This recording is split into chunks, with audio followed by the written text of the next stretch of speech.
Game changer Avinash hashtag trend कर रहा था ट्विटर पे, तो मेरी गलती तो कहीं हुई नहीं है। अगर आपके पास अभी अगर 20 मिलियन फॉलोअर्स हैं, आप बिग बॉस जैसे शो में आके अगर धरे के धरे पड़े रहें और कुछ ना करें और आप जीत जाएंगे, तो फिर तो गेम ही किस काम का। मैंने एल्विश से बात करी फ्रंट टू फेस बैठ के, मैन टू मैन, तब मुझे समझ में आया कि वो बहुत ही अलग इंसान है, बहुत ही समझदार इंसान है। मेरे और रुबीना के रिश्ते की बात करें तो अब जाके इसलिए उठ रहा है क्योंकि मैं बिग बॉस के घर से बाहर आया हूँ। रही बात ये लास्ट रिलेशनशिप की, पलक की, और अभी घर से बाहर निकलने के बाद मुझे जो कुछ भी सुनना मिल रहा है, तो अब तो मुझे अच्छा लग रहा है कि मेरा उनके साथ ब्रेकअप हो गया। नहीं, अभी बहुत ज़्यादा मैच्योरिटी आ गई है, और वो वैसे भी ज़िंदगी के थप्पड़ जब पड़ना शुरू हो जाते हैं तो मैच्योरिटी खुद ब खुद इंसान में आ ही जाती है। नमस्कार, मैं हूं रेहान, आप देख रहे हैं लहरें।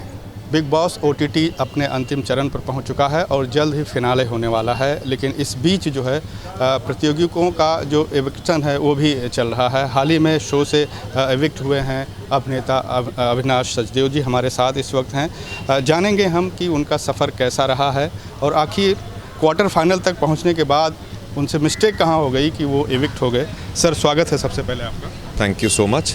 सर, आपका सफ़र बहुत अच्छा रहा है, लेकिन क्वार्टर फाइनल तक पहुंचने के बाद आप अचानक इविक्ट हो गए, कहाँ मिस्टेक हुई? सर, बात अगर मेरे शो में मेरी पर्सनालिटी की करें तो लास्ट कम से कम 4 हफ्ते में ये शो के अंदर भी मुझे महसूस हो रहा था, और बाहर निकलने के बाद तो मुझे सबूत मिले हैं कि मेरी गेम लोगों को बहुत अच्छी लग रही थी और मेरी पर्सनालिटी उभर के बाहर आ रही थी। Game changer Avinash hashtag trend कर रहा था ट्विटर पे, तो मेरी गलती तो कहीं हुई नहीं है। बट बात करें आप मेरे खुद के सोशल मीडिया पे एक्टिव रहने की, क्योंकि मेरे फॉलोअर्स कम हैं, तो हाँ, अगर ये बात सिर्फ फॉलोअर्स और वोटिंग की है तो मैं वहाँ पे वीक पड़ सकता हूँ, जिसकी वजह से मैं इफेक्ट हुआ।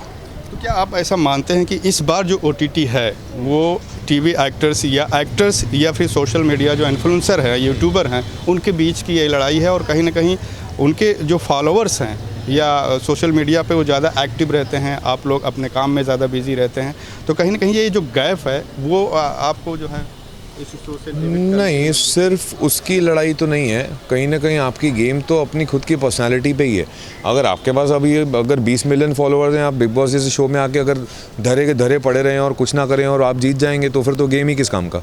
तो ऐसा नहीं है कि वो सिर्फ एक ही चीज़ का गेम है और जिसका नाम है फॉलोअर्स ना, वैसा मैं नहीं सोचना चाहूँगा, और ऐसा है भी नहीं, क्योंकि मैं काफ़ी लोगों के बाद एविक्ट हुआ हूँ और मुझसे पहले काफ़ी सारे लोग एविक्ट हो चुके हैं जिनके फॉलोअर्स मुझसे 10 गुना ज़्यादा हैं, तो वो तो मैं पॉइंट से अग्री नहीं करता। अच्छा सर, जिस तरीके से एल्विश या फिर अभिषेक या फिर पूजा जी फाइनलिस्ट हो चुके हैं ये तीनों, और बाकी 2 और जाएंगे जो 14 अगस्त को फाइनल होने वाला है उसके लिए, तो इन तीनों में से आप किसे अज्यूम करते हैं कि विनर के रूप में सामने आए? मैं विनर के रूप में 2 लोगों को देखना चाहूँगा। एक पूजा भट्ट, क्योंकि वो बहुत ही खुल के बाहर आई हैं और उनका जो रुतबा दिखा है वो बहुत ही खुल के दिखाया, और उनमें अगर थोड़ा भी एरोगेंस और ईगो दिखा है तो वो होना भी चाहिए, क्योंकि वो पूजा भट्ट हैं।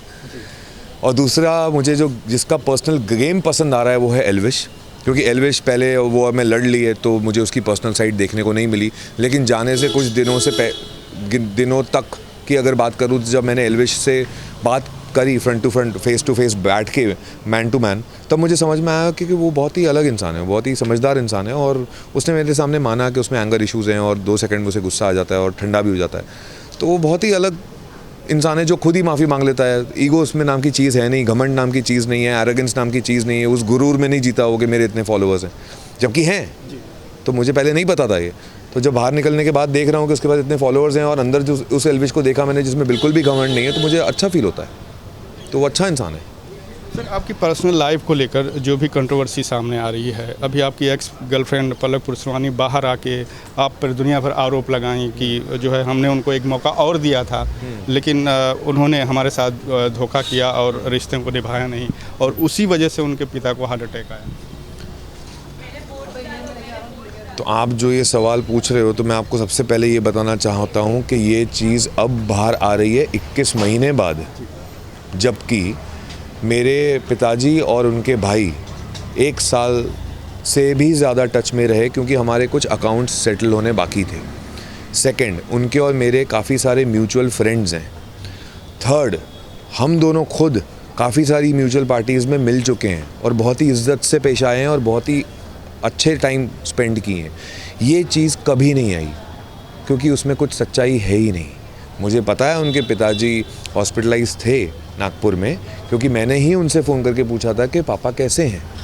बट ये हार्ट अटैक शब्द कहाँ से आ रहा है और क्यों आ रहा है, उससे मुझे कोई फ़र्क नहीं पड़ता। बिग बॉस के घर में भी आप लोग अच्छे से ही रहे थे। तो मुझे तो ये भी सुनने को आया कि जब वो बाहर इवेक्ट हो गई और उन्होंने जाके इंटरव्यूज़ दिए, तो पहले वाले इंटरव्यूज़ में उन्होंने मेरे खिलाफ़ कुछ बोला भी नहीं था।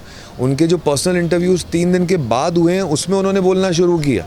तो उनके दिमाग में क्या बिग बॉस चल रहा था और वो क्यों ऐसा कर रही थी, और वो एक्चुअली सही बताऊँ तो सर अब मुझे कोई फ़र्क नहीं पड़ता, क्योंकि वो मेरे लिए ना वो रिश्ता इम्पॉर्टेंट है और ना ही वो इंसान अब इतना इम्पोर्टेंट रहा, क्योंकि उन्होंने धज्जियाँ उड़ा दी है। तो जब धज्जियाँ उड़ाई दी हैं तो बचा ही क्या। सर, फलकनाज और आपके बीच दोस्ती काफ़ी देखी गई घर में। जब वो बाहर आई तो उन्होंने कहा भी कि वो आपका इंतज़ार करेंगी, आपकी तरफ से क्या रिएक्शन? बिल्कुल, मैंने उससे कहा था, तो मैं ये एक्सपेक्ट कर भी रहा था कि वो मेरा इंतज़ार करे, और उसने मुझे बोला कि मैं तुम्हारा इंतज़ार कर रही थी, क्योंकि बहुत सारी बातें थी हमारे बीच में बातें करने के लिए। तो कहीं ना कहीं मुझे ये समझ में आ गया कि हम दोनों सेम पेज पे हैं। वो काफ़ी मैच्योर्ड और अंडरस्टैंडिंग वाली लड़की है, जबकि उसकी खुद की बहन को लेके सवाल उठे गए। उम्र ये भी आई कि आप शपथ के नाच के साथ वही मैं एक साथ ही क्लियर कर देना चाहता हूँ। उससे पहले आप दूसरा सवाल पूछें, क्योंकि उनकी खुद की बहन को लेके ये सवाल जब उठाया गया, तब भी उन्होंने काफ़ी मैच्योर्डली हैंडल किया। उन्होंने मुझसे पूछा, मैंने उसका जवाब दिया, उन्होंने बोला ओके। उन्होंने मुझसे ये भी पूछा कि तुम्हारे और पलक का क्या हो रहा है, क्योंकि पलक का बाहर आके ये सब कहना है। तो मैंने उनको बोला कि ये मेरा सोचना है, उन्होंने बोला ओके। तो ये एक मैच्योर्ड इंसान ही हैंडल कर सकता है ऐसी सिचुएशन को अपने तरीके से। ये किसी नॉर्मल इंसान की वो काबिलियत ही नहीं होगी कि ऐसी सिचुएशन को इतनी मैच्योरिटी और अंडरस्टैंडिंग से हैंडल कर पाना। तो हम दोनों सेम पेज पे हैं। हम दोनों अब तो हम निजी ज़िंदगी में आ चुके हैं। हमारी ज़िंदगी तो स्लो होती है ना, बिग बॉस के घर में तो बहुत फास्ट दौड़ रही होती है। तो अच्छी बात है स्लो दौड़ रही है, क्योंकि हम चाहते भी हैं स्लो दौड़े। उनकी प्रायोरिटी उनका करियर है, मेरी प्रायोरिटी अभी फ़िलहाल मेरा करियर है। तो जो होगा रब रखा। तो सर, अगर आपके रिश्तों की बात करें, पर्सनल रिश्तों की बात करें, पहला रिश्ता आपका जो है आपकी छोटी बहू की को-एक्टर रुबीना जी के साथ जुड़ा, और उसके बाद आपकी शादी भी हुई और शादी भी टूट गई, और फिर पलक पुरसवानी जी आई, उनसे भी ब्रेकअप हुआ। तो कहीं ना कहीं ये रिश्तों की जो तालमेल है, इसमें कहीं से कोई मिस्टेक हो रही है कि ये रिलेशन कंटिन्यू नहीं हो पा रहा है, या कम मैच्योर लग रही समझ, या नहीं, अभी बहुत ज़्यादा मैच्योरिटी आ गई है। और वो वैसे भी ज़िंदगी के थप्पड़ जब पड़ना शुरू हो जाते हैं तो मैच्योरिटी खुद ब खुद इंसान में आ ही जाती है। रही बात ये लास्ट रिलेशनशिप की, पलक की, और अभी घर से बाहर निकलने के बाद मुझे जो कुछ भी सुनना मिल रहा है, तो अब तो मुझे अच्छा लग रहा है कि मेरा उनके साथ ब्रेकअप हो गया। क्योंकि अगर यही उनका असली चेहरा है तो भाई भगवान भलाई करता है हमेशा। मैं उस चीज़ में बहुत मानता हूँ। तो मैंने भी पिछले जन्म में कुछ अच्छे कर्म किए होंगे जो मैं इस रिश्ते से बाहर निकल आया। दूसरा, मेरा जो शादीशुदा ज़िंदगी का डिवोर्स है, वो रीज़न किसी को पता नहीं है, क्योंकि हम दोनों फैमिली के अंदर ये तय हुआ था कि हम रीज़न किसी को नहीं बताएंगे। और उनकी अब जाके अप्रैल में शादी भी हुई है, and I feel nice about it. So उसमें एक अलग रेस्पेक्ट है जो अभी तक मेंटेन हुआ और ज़िंदगी भर रहेगा। मेरे और रुबीना के रिश्ते की बात करें तो अब जाके इसलिए उठ रहा है क्योंकि मैं बिग बॉस के घर से बाहर आया हूँ, वरना तो उसमें कोई सवाल पूछता नहीं। अगेन, मेरे और रुबीना के बीच में हमेशा रिस्पेक्ट हमने मेंटेन किया ही है। मैं एक प्रोफेशनल इंसान हूँ, वो एक प्रोफेशनल इंसान है। वो मुझे एक प्रोफेशनल फ्रंट पे प्रोफेशनली रिस्पेक्ट करती है, मैं उन्हें करता हूँ। That's it. अच्छा सर, एक आखिरी सवाल आपसे कि अब बिग बॉस OTT का सफ़र आपका ख़त्म हो चुका है, अब क्या कुछ प्रोजेक्ट हैं, आप इन फ्यूचर आप अपने आप को कैसे देखते? मुझे ऑलरेडी कॉल्स आना शुरू हो गए हैं, लेकिन फ़िलहाल फाइनल अपना जो फिनाले जो आ रहा है वो करने के बाद मैं उस पर सोचना चाहूँगा, क्योंकि एक्चुअली सोचने का टाइम मिला ही नहीं है, क्योंकि अभी रिहर्सल्स शुरू हो जाएंगे एंड स्टफ़। तो उसके बाद मैं जो भी डिसीजन लूँगा और मैं उससे खुश ही रहूँगा, तो कहीं ना कहीं तो मैं बहुत जल्दी दिखने वाला हूँ। सर, बहुत बहुत शुक्रिया सर, लहरें से बातचीत करने के लिए। कैमरामैन खालिद के साथ रेहान हुसैन, मुंबई, लहरें।